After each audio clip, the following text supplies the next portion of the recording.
reliable. This is your First Alert Forecast with meteorologist Kyle Dickens. Yeah, more of the same down there. Looking at live radar. Look, we've got active tornado warnings here in northern parts of Mississippi. Have seen some off and on here through central Tennessee, but you can see now some new active warnings here, including some flash flood warnings in places like Kentucky and northern Tennessee. So that continues to be a situation for us, though. We're on the cooler side of things and the drier side of things. For today, though, far cry from where we're supposed to be, 10 degrees off of our average, only made it up to 49 degrees. Record of 81 degrees. That would certainly be nice, right? Unfortunately, we are not there. We're doing pretty good, though, for the month on rainfall. So the rainfall that we have seen certainly helping things. You can see really a big chunk of that country here is in some cooler weather, but you could see where we got that sharp divide in these transitional months certainly provide a pretty big area, widespread area that we could see severe weather. And that's what we're seeing down there is we get that warmer air meeting up with that cooler air.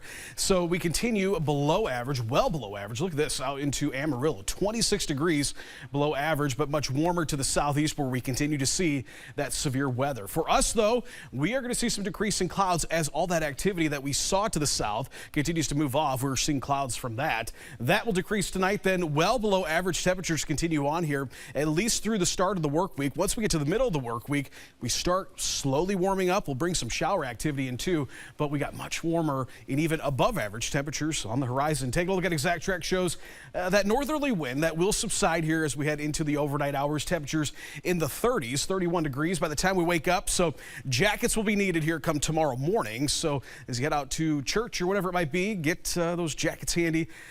We'll make it into the 50s, depending on how much sunshine we could see. Might be a degree or two warmer, I think, than what Exact Track is saying, but still much cooler than average. Average, once again, 59 degrees. So we can be kind of considering that the well below average temperature regime.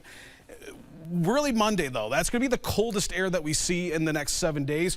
Might be cold enough here to spark off a snow shower. Look at that. Once we get to Monday morning, we're going to see some waves of activity, mainly off to the Chicagoland area, but I think east of the river, Sterling, Rock Falls, Savannah, down towards Princeton, you might get clipped by some of those snow showers. They'll be fast moving, and otherwise we'll see mostly sunny skies, but temperatures might have a hard time getting into the 40s for some. So again, that is going to be the coolest day. We do see a pattern shift once we get towards the middle of the week. Wednesday, we do introduce some rain showers, though. So yeah, warmer temperatures does equal maybe a little bit more active weather.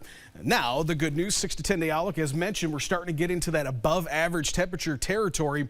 And it looks right now, at least for the next 8 to 14 days on rainfall, we should stay near average or maybe just a little bit above average, as it looks like maybe a week or two out, we'll start to get a little bit more active. Over the next 24 hours, though, temperatures tonight dropping into the low 30s once again with clear skies. Got evening plans, should be in good shape, though. 7-day forecast shows, yeah, we got that Monday to deal with here, where we're going to be talking about temperatures in the mid to low 40s, even some flurries possible.